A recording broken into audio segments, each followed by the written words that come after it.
Guys, the purpose of a recon, we're going to get into it. But before we do, Patreon. It's $5 a month. Gets you access to the Discord server where you can find buddies to train with, game with, stay up late, talk about all your favorite recon things. Additionally, Instagram, go over there, follow me on it, DM me if you need help with learning this type of stuff, okay? Last but not least, my resume. Who am I? Why am I receiving training from some dude in a tracksuit with a whiteboard with a Santa hat on? Well, I'm going to tell you my resume very quickly. Active duty infantry for over a decade.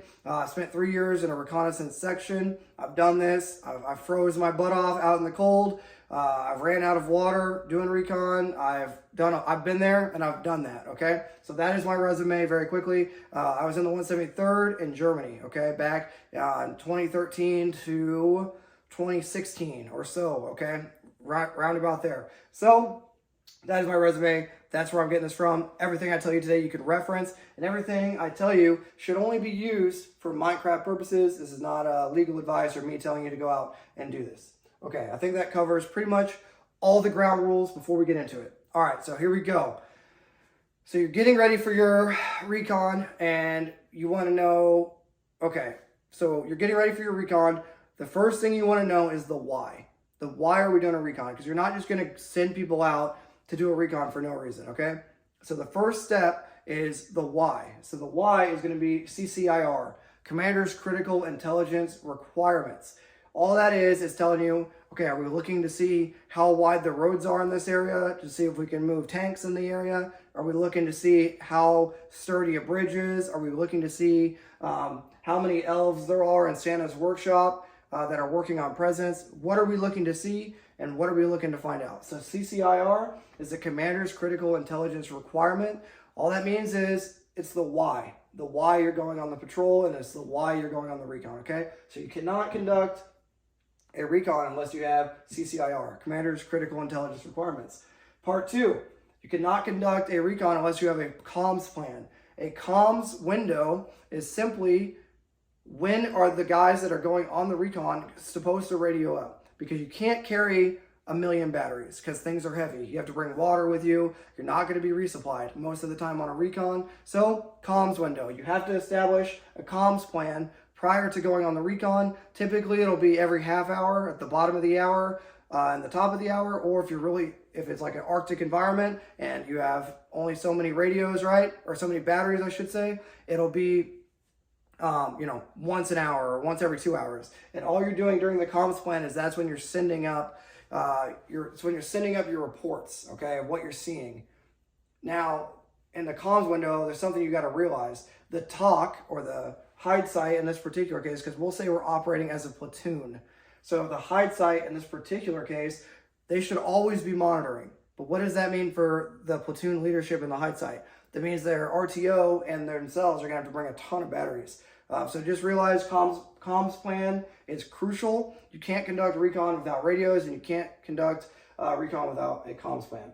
Gear setup. Your gear is going to be different than an assaulter. You're not just going to have your high-speed plate carrier and your high-speed assaulter kit and then try to go out and lay in the prone forever. Oftentimes, you won't have body armor at all. Oh my God, everyone's going to freak out. It's just the reality of the beast, okay? Doing any sort of long-range patrolling or any sort of reconnaissance work, you're not going to be able to bring ballistic helmets or body armor just due to the sheer nature of how much gear you're going to be bringing with you. I've had really, really heavy rucks, guys, okay? So gear setup is going to be crucial. You're going to want your gear to be flat on the front or able to be unzipped and put to the sides. That way you can get in the prone or unbuckled. Look at like the Spiritus type rig, there's a bunch out there, but look at something that is designed for recce use, right? There's a bunch of kit out there. Additionally, with gear, you're going to want to take your dog tags off, any necklaces. You're going to want to cover up optics, okay, as best you can with the honeycomb. You're going to want to make sure stuff is not shiny or rattly. You're going to want to fill up water to the complete extent that you can. You're going to want to make sure things are tight and crisp, not rattling around or shaking around. You're going to want to put your kit on and jump up and down, stuff like that, okay? So that is gear. You're going to want to make sure your gear is actually set up. You shouldn't have any like straps hanging off. Everything should be S-folded and taped Everything should be crisp like a McDonald's Sprite. So I don't want to see you out going on your recon with floppy kit. It just drives me crazy. Red, white, and blue. Red, white, and blue simply means, red means so it's disengagement criteria, okay? And I'm just gonna cover this as simply as I can. So red is I think I see something, like maybe, this is skipping ahead a little bit. We're gonna talk about this, but maybe we're in an OP right here. Okay, this is our OP position. We're looking at this, and then they send a vehicle out here, and the vehicle stops. So that would be red. White is like, okay, we definitely think they see us, start packing up. Okay, blue would be when we initiate the claymores, when we initiate the AT4s or the javelin, whatever we got, and run. Okay, so red, white, and blue plan is simply if you're going to be compromised on your patrol or in your observation post, it's going to be how you disengage. We're going to talk more about it, but I just want you to get your brain thinking about the red, white, and blue plan of disengagement criteria before we even get to that point, because it'll help. If you just trust me along the process, it'll help, okay? Movement. You want to be away from high avenues of approach. What is a high avenue of approach, Trench? A trail, a road, places that humans and animals can easily walk. Why? Because that means you're going to be detected there. So your movement needs to be away from high avenues of approach or places where humans can easily walk. So your movement, getting up into your, what's going to be your surf site, is what we're going to talk about in a second. Your movement to your surf site should be very planned out, very meticulously planned out. You should have overhead cover. That way you're not detected by drones. You should have some sort of movement technique where you're not bumping into trees, because you're only as tall as you are as tall as the tallest thing you touch. So if I bump into a tree that's really tall and it starts shaking, that's going to telegraph to the enemy where I'm at.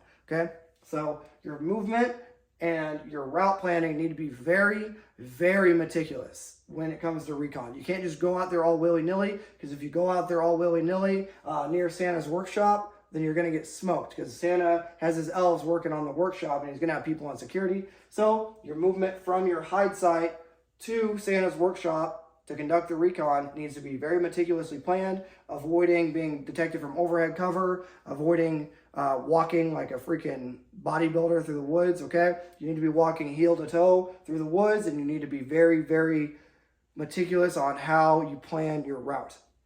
One last thing one last ground rule I want to discuss is moving in depth versus moving laterally. This is obviously skipping ahead. We're going to go through this all in a second of how to actually get into your observation post. But if I'm moving side to side, the human eye can easily detect movement. If you're a hunter, go down in the comments and tell people the same thing. It's easy to see an animal or a human moving side to side, and it's hard to see them moving straight at you. Excuse me. It's hard to see a human moving straight at you, and it's hard to tell because as they get closer, it's hard to tell how far away they are, and it's harder to detect. So when you're making your route plan, try to avoid going side to side. Try to go straight in, straight back, and over and around, if that makes sense. So we're going to talk about it in a second, but that's just one more key point when it comes to just moving through the woods or wherever you're moving. All right, let's take a coffee break. Guys, reminder, leave your coffee emoji down below. Again, you guys don't realize how important your likes are and how important your comments are. And I like to read them because some of y'all are pretty funny. But yeah, leave your coffee emoji down below. Cheers, and that was just ground rules, okay? Someone help me out, post down below for everybody. So that was just introduction and then the ground rules. Cheers. All right, so phase 1, moving from the hide site to the surf site. Okay, so somebody help me out down in the comments and leave like a timestamp. That way people can follow along. So your platoon is going to be roughly 30 guys, okay? Your platoon is going to be in the hide site. We'll just assume we're already in there. For simplicity's sake, this is just an area where you can have 360 security and you can prep man, weapon, oh man, that protein from the gym is killing me. Excuse me. Where you can prep man, weapon, and equipment, MWE. So the platoon leadership is going to stay in the hide site. The platoon sergeant and PL are going to stay in the hide site with the RTO. They're all going to stay here. All the OPs, or all the sections, are going to get kicked out to go observe different things. Does that make sense? So that's where they're going to get their final CCIR, comms plan, gear check, red, white, and blue, movement, and the route plan. All that is going to happen in the hide site, or before, but all this stuff is going to be reconfirmed in the hide site with who? The platoon leader and the platoon sergeant, okay? Will typically stay in the hide site, correct. Last thing, before you move out, assuming you've done all the things that we talked about, you're going to get a GOTWA as well.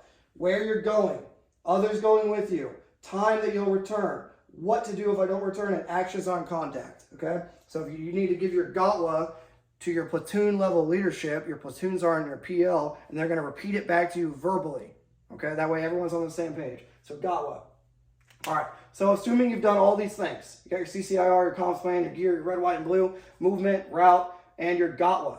Then you're going to move out to your tentative surf site, okay? Remember, you already have your route plan. So the way it's going to work, we'll assume this is the 6 o'clock right here. The platoon sergeant will count you out physically, 1, 2, 3, and a choke point. So we got the PSG and the medic. Okay, you're going to file out through this choke point your entire section. Typically, a section for a recon is going to be between 6, typically it's going to be 6 guys, okay? 6 guys for a recon. You're going to file out, being counted out by the platoon sergeant and the medic in a choke point, not saying it out loud, because if you say it out loud, that's going to mess up the count. Then they're obviously, after the 6th guy, they're going to say 6, and when the other one's going to say 6. If the count's wrong, then you're going to have to halt and do it all over again because something's wrong. Okay, so you begin your patrol, you exit out the hide site, and then you're going to do a dog leg. For simplicity's sake, we're just going to move. We're going to move up, and then we're going to conduct 1, 2, 3, 1, 2, 3. Pretend like that is an oval. Okay, an oval, a combat football. All right. So then we're going to conduct our short halt. We're going to do the short halt. Then we're going to conduct SEALs. Stop, look, listen, smell. Okay, so short halt followed by SEALs. Stop, look, listen, smell. The patrol leader, in this case the section leader, will determine if this is going to be a good area to leave the rest of the patrol while he goes on a leader's recon. Okay, so we gave our GOTWA, we did a short halt where everyone stopped, got on a knee, got in the prone, conducted stop, look, listen, smell. We didn't smell anything. We didn't hear anything from the enemy or civilian presence. We didn't see any brass, didn't smell any cigarettes. The SEALs was successful, okay? Then the SEALs complete, hand and arm signal for SEALs complete. The squad leader or the section leader is going to give a GOTWA to the other members of the team. They are going to take one other teammate with them, and then they are going to go on a recon for the recon. I know, guys, it's going to get wild. They're going on a recon for the recon. So they're going to leave the short halt, typically from the 6th, and they're going to go up. There's 2 methods to do it, okay? They can do a zigzag method or a cloverleaf method.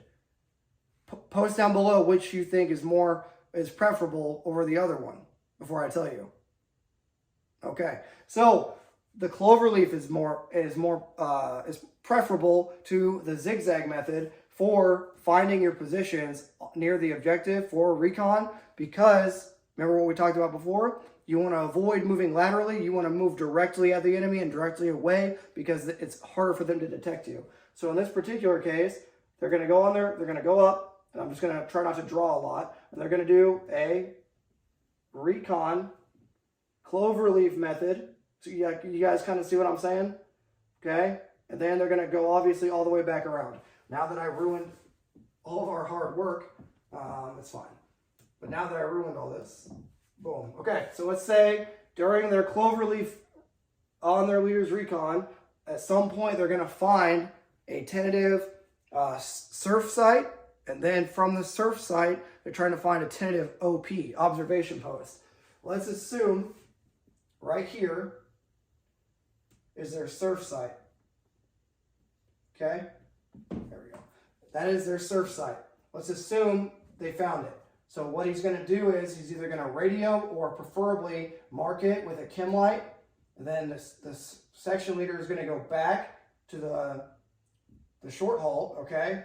Remembering to do a near and far recognition signal to the other members of the patrol before he gets there. That way he doesn't get smoked. He's going to pick up all the members of the patrol, tell them, well, he's obviously going to tell them very quietly where they're going, and they're going to bring them to the surf site. The surf site is simply kind of like a main like command post, or it's where you're going to sleep, it's where you're going to eat, it's where you're going to do stuff that you have to do. It's where you're going to call up on the radio most of the time. It's going to be in your surf site, okay? This is where the majority of the members of the patrol are going to be. Now, from the surf site, you need to establish your OP, your observation post, okay? So, all that's going to look like, and I'll draw it a little bit different, so just to further articulate the point. This is your surf site, okay? And then, guys, surveillance, okay? It's always funny when we write this, because I always try to write serve, and then it's like, okay, weird. Okay, so surf site, your surveillance site, and then you're gonna have your OP. Obviously, it would be farther away, guys, but we're just gonna, for demonstration purposes, this is our OP, okay? Now, you're gonna have two paths. One path on the left, one path on the right. These are gonna be the paths that you actually high crawl in to get in and out of the OP, the observation post. So, surf sites where you're going to do most of your reporting, your eating, your sleeping, your priorities of work are going to happen in the surf site.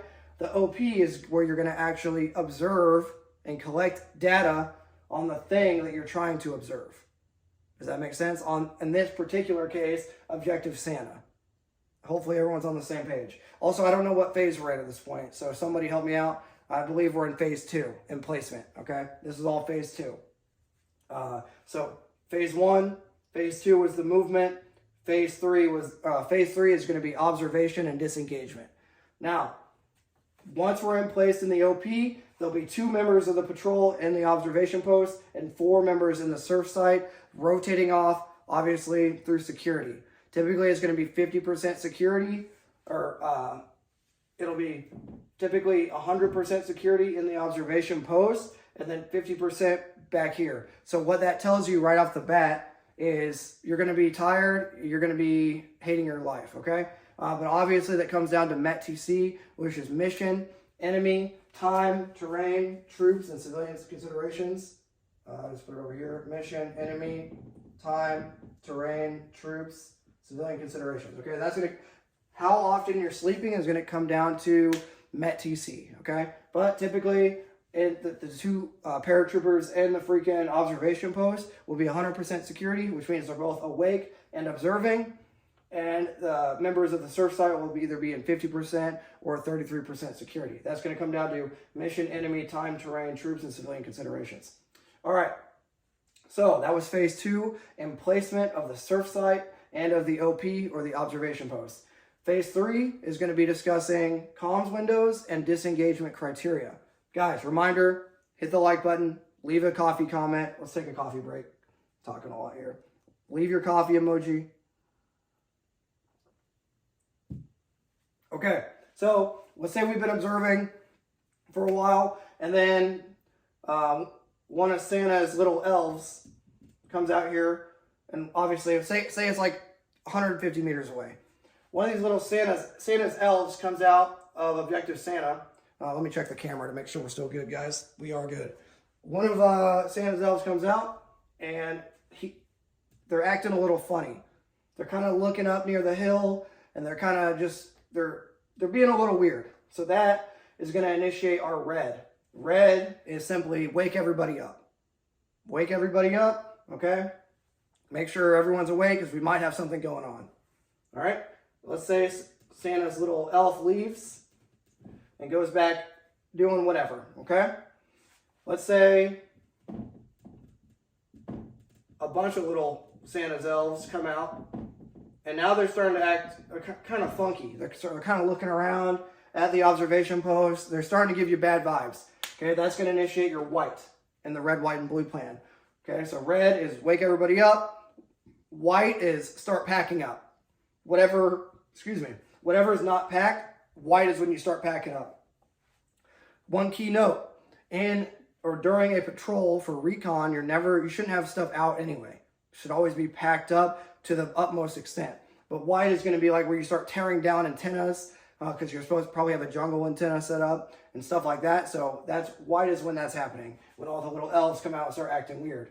Blue, in your red, white, and blue disengagement plan, blue is going to be when you start throwing freaking, you shoot 100-round bursts of your machine gun, or you shoot your AT4s, or you shoot your javelin, or you blow your claymores up.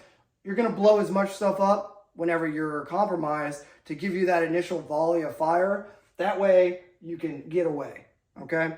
So just to summarize the disengagement criteria real quick, if the enemy starts detecting you, or if one comes out and you think they're acting a little weird, that initiates the red, where you wake everybody up. If more of them come out, or the vehicle stops and they start looking in your direction, that initiates the white, where you start tearing down your antennas and packing everything up.